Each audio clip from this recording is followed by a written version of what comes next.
Let's talk about you and Mr. Berg. You guys have gone to some extreme lengths. Where does this one stack up in the intensity meter of the Berg-Wahlberg collaborations?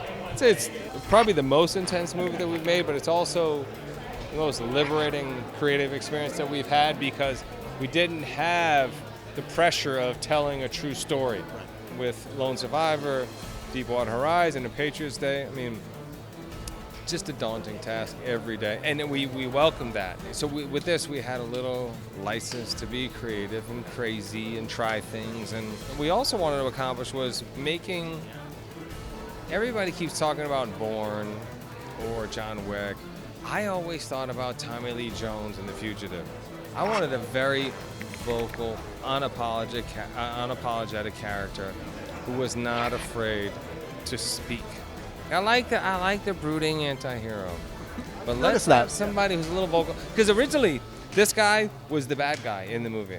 Gotcha. There were many different versions of this story, and Jimmy Silva in the beginning was 3 weeks of work, and he was the guy who was kind of driving the story, but he was the bad guy.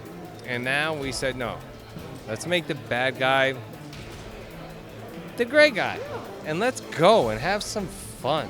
We're all these sort of slightly unhinged, multilingual people with anger issues and fight skills, so that's nice. Yeah.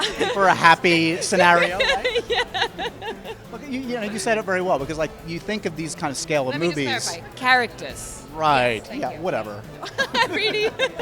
But you think of this kind of scale of action and.